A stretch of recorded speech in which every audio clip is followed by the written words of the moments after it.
kurie teikiatės tokį galbūt netinką dieną laiką atvažiuoti. Bet ir žinau, kiek gerai pranešimą augome, per 70 metų išaugome. Turime filialų, 4 ir Žugirėje dar turime mokyklą, kuri renkas muziejų.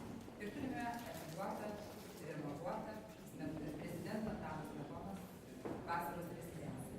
Čia mūsų pirmieji tokie renginiai, kas mums vertinti, mes mažai vietos. Nors mes ir su užsakymšai sėdime, bet sėdime šiltai, jaukiai, gražios istorinės atminties apskritai. Muziejų šiai dienai dirba 23 žmonės, kolektyvas atjaunėjo. Turime šaunių darbuotojų, kurių dėka darome nuostabius renginius, organizuojame gražias parodas, kurių dėka rašome projektus ir juos laimime. Ir tiems žmonėms šiandieną sakau patį didžiausią nuoširdžiausią ačiū. Todėl, kad sunkia minutė, neturint pinigų, mes galime susitarti, galime rasti išeitį. Ir aš manyčiau, kad tai yra tik tada, kai yra visiškas susiklausimas, kai mes esame tik viena šeima. Ir netiesa, kad pinigai apsprendžia darbo kokybę. Ir netiesa, kad pinigai viską gali. Daug ką gali dar tas vadinamas iš sovietinių laikų likęs savanoriškas darbas, kada dirbame be pinigų, vardan idėjos, vardan tikslo, kurį norime pasiekti. Ir šiandien aš turiu nuoširdžiausią ačiū savo darbuotojams, kurie susikimšę stovi už durų. Tai jauniems žmonėms ir jau dirbantiems ne vienus metus, mes juos paminėsime paskui atskirai pavadėsime. Tariu ačiū ir naujai atėjusiems į muziejininkystę Žugirio krašto žmonėms. Tariu ačiū ir ilgamečiam muziejininkui, kuris padovanojo visą savo gyvenimo kolekciją, tai Jonui Žentelui, kuris dėl sveikatos negalėjo atvykti. Dėl tokius žmonės mes šiandieną turime uždaryti tai, ką turime. Ir jeigu mūsų jau žino vietos verslininkai, jeigu mūsų jau žino aplinkiniai rajonai, jau atvažiuoja ir lanko muziejų, tai gal mes dirbame ne veltui. Ir jeigu mums šiandieną rengia šitą renginį, ne vienas verslo žmogus sako, neturime pinigų, bet jums padėsime. Tai yra nuostabu, vadinasi, mus gerbia. Tai dar kartą dėkoju kolektyvui ir dėkoju visiems, kurie radote laiko, atėjote. Tai irgi jūsų pagarbos ženklas mums. O dabar noriu pristatyti žmonės, kurie atvyko į šią šventę. Didžiausia pagarba radusiam laikas ir vadybės administracijos direktoriui Stasijai Respublikai. Ir savivaldybės damų kompanijos.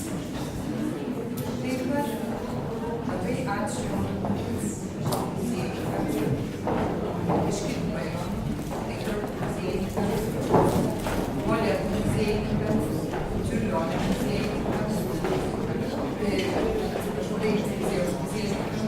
direktoriaus Sovietos Kašėkas. Taip pat labai dėkojame mūsų ilgametei draugai pagalbė pinigėliai, kurie dalyvavo žemėje atsakyti žemėlės žmonės. Dėkojame reikia žmonių, kurie mus parėmė ir daug metų draugauja. Dabar aš tiesiog vardinsiu iš eilės. Aldonai Kabokienė, ponui Stakauskui ir Lietuvai, ponui Laurinavičiui ir ponui Dauniui, kuris padėjo mums labai. Savo laiku, kai mes šventė muziejaus muziejų, gerbiamas Daunys, praktiškai pusę remonto padarė savo įstaigos darbo. Tai tikrai žemai lenkėmės muziejus niekada nebūtų. Taip pat labai dėkojame Jolei Kašterienei, dėkojame Žmonui ir Vitalijai Čiams, dėkojame Kultūros tarybai ir Albinui Kuliešiui, mūsų saugos firmai, kuris saugo ir bėdoje gerbus. Ir jau nežinau, kaip mes perpaišėm ir ačiū labai, kad atvažiavome. Dėkojame labai ir tautodailininkams ir Rimui Zinkevičiui, o pats didžiausias dėkingumas tai turbūt visiems muziejininkams, kurie vis tik atvažiavo. Pas mus tai Eugenijus Mazgelis, archeologas, Ozolo direktorius, ir taip pat Vidmantas Leščius, kuris daug metų dirbo muziejuje ir visą laiką liko žinomas darbuotojas. Ir kadangi Vidmantas Leščius paskui pasuko į Reišką, tai per karo sistemą mes susipažinom dar su vienu mūsų draugu, kariuomenės, kuris praeitį naktį dabar yra išsirgojus, ir gaila Arūnų Vidavičius.